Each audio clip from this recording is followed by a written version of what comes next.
A empresa Taylor Farms, e que fornece os produtos para o McDonald's lá nos Estados Unidos, anunciou hoje que recolheu os lotes de cebola que foi produzido no estado do Colorado depois de um surto de casos da bactéria E. coli na rede de fast food. Isso virou uma repercussão imensa.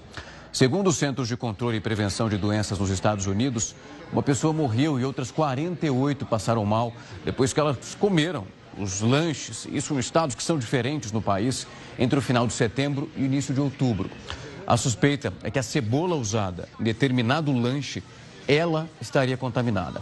A Taylor Farms, que forneceu o ingrediente a essas lanchonetes, disse que ainda não encontrou vestígios de E. coli, mas decidiu retirar os produtos por precaução.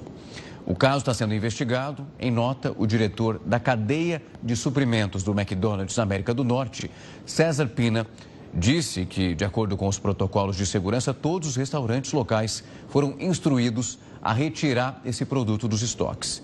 A presidente da rede nos Estados Unidos afirmou que a marca está trabalhando em conjunto com o Centro de Controle e Prevenção de Doenças para determinar as causas de contaminação. A infecção pela bactéria ocorreu apenas nos Estados Unidos. E para entender o que essa bactéria causa, eu vou conversar agora com a doutora Carla Kobayashi. Ela é infectologista no Hospital Sírio-Libanês. Doutora, uma ótima noite. Muito obrigado por aceitar o nosso convite. É um prazer recebê-la aqui. Boa noite, Rafael.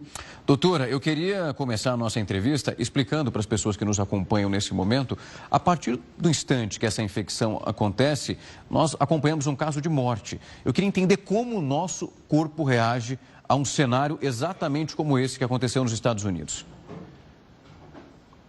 Perfeito. Então, a gente está falando, Rafael, de uma cepa específica da bactéria E. coli, né? Escherichia coli.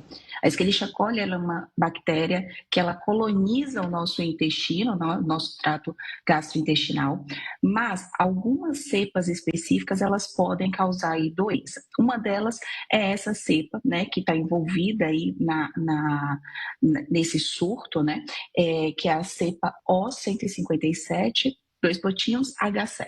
Essa cepa, ela produz especificamente uma toxina e essa toxina, ela vai aí agredir os vasos e os rins, tá? Causando uma das principais complicações, né, dessa diarreia, dessa infecção por essa Escherichia coli, por essa cepa, que é a síndrome hemolítico urêmica. Essa complicação, ela exige aí internação, suporte e ela pode sim evoluir com desfecho de óbito, né? A maioria dos casos, Rafael, é importante pontuar, ela vai ter uma resolução aí em 5, 7 dias, né? Você vai ter sintomas gastrointestinais, então diarreia, vômito, náusea, indisposição, mas não vão evoluir para esse quadro mais grave. Esse quadro mais grave, né, essa síndrome hemolítico urêmica, ela é mais comum em crianças menores do que 5 anos. Então, em crianças menores de 5 anos, mas também pode acometer aí pessoas vulneráveis, como foi o caso dessa idosa que foi a óbito. Doutora, quando nós olhamos uma situação como essa, e a senhora explica muito bem, não são todas as pessoas que evoluem para um quadro que é tão grave e tão crítico como um óbito. E essa preocupação é muito grande. Como essa contaminação chega até o alimento? Nós temos uma preparação que é inadequada, uma falha nessa desinfecção. Como ela funciona? Exato. A gente pode ter a contaminação por essa cepa, né, por 4 fontes. Então, água contaminada é uma fonte. Entre os alimentos, a gente pode ter carne mal cozida, né? Então, aí lembrar do preparo das carnes e do cozimento ideal. Verduras e vegetais crus. Então, principalmente na manipulação, né? Lembrar da higienização das mãos, o quanto isso é importante. E leite e seus derivados não pasteurizados, que aí a gente orienta evitar o consumo desses alimentos, né? Então, lembrar que esse preparo dos alimentos, né, ele tem que seguir ali as boas práticas, né? Principalmente higiene das mãos, bom condicionamento, né? Então, lembrar da refrigeração, lembrar do cozimento ideal. Muito provavelmente, como a gente está falando de um surto que atingiu vários estados e que a fonte foi lá do fornecedor da cebola, né? Que é um vegetal, né? Cru, e parece que a preparação dele nesse hambúrguer específico, ele não tinha o cozimento que poderia ter aí evitado essa contaminação, né? Mas provavelmente essa contaminação acontece lá na manipulação antes da distribuição desses vegetais. Doutora, eu estava lendo, eu queria ouvir a senhora sobre esse ponto, que, por exemplo, quando nós temos um pet em casa, um cachorro, ou então um gatinho, que é orientado que depois do contato com eles, que também as mãos elas possam ser lavadas, porque essa contaminação pode acontecer com esses animais e automaticamente chegando até cada um de nós?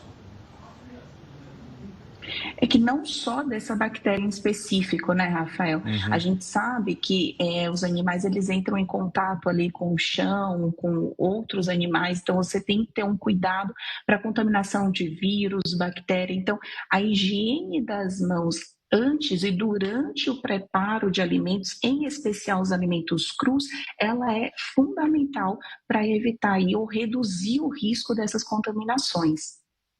Doutora, a senhora, na sua primeira resposta, falou de parte desse processo que é aplicado, como essa contaminação acontece. A partir de um momento em que esse quadro ele não é considerado grave e já a constatação, então, dessa contaminação, o paciente ele recebe uma espécie de medicamento específico, ele passa por acompanhamento no hospital, o trato realizado com ele naquele momento, ele pode durar até quantos dias?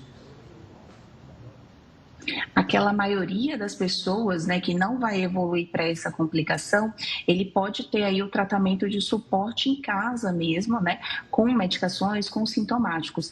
Não são todos os casos, né, que a gente vai fazer antibiótico, inclusive em alguns casos o antibiótico ele pode aumentar o risco de desenvolver essa síndrome, né, porque ele pode aumentar a produção dessa toxina. Então não é um uso indiscriminado de antibiótico terapia, a gente tem que direcionar para os pacientes que têm de fato indicação.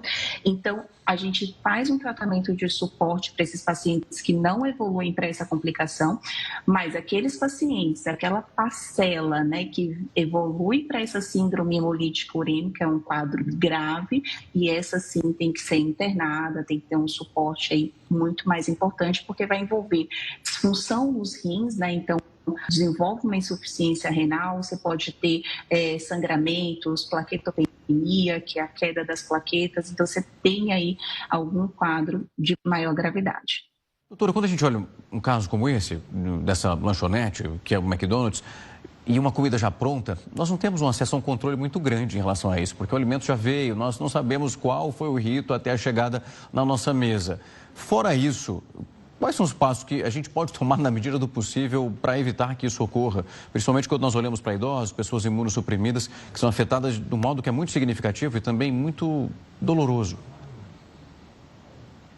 Sim, em especial essas pessoas mais vulneráveis, né? Então, as crianças, idosos, evitar alimentos crus, né? Então, quanto mais cozido, né, menor o risco de você ter essa contaminação. Então, carne crua ou mal cozida, evitar aí esses vegetais, saladas muito cruas, né? A gente tem outras infecções, não só a E. coli, né? A gente pode ter outras infecções, outras intoxicações alimentares, né?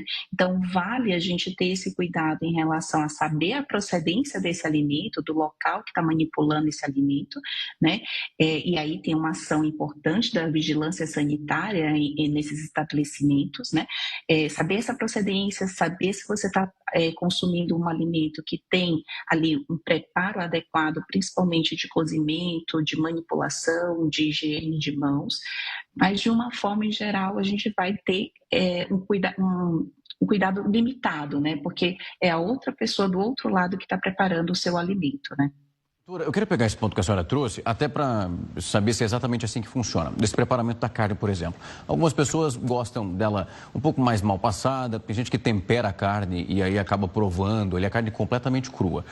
Para olhar, a carne mal passada, ela é um risco também, ou nós estamos falando da carne crua mesmo, no caso ali de temperar e alguém quer pegar e põe na boca, por exemplo?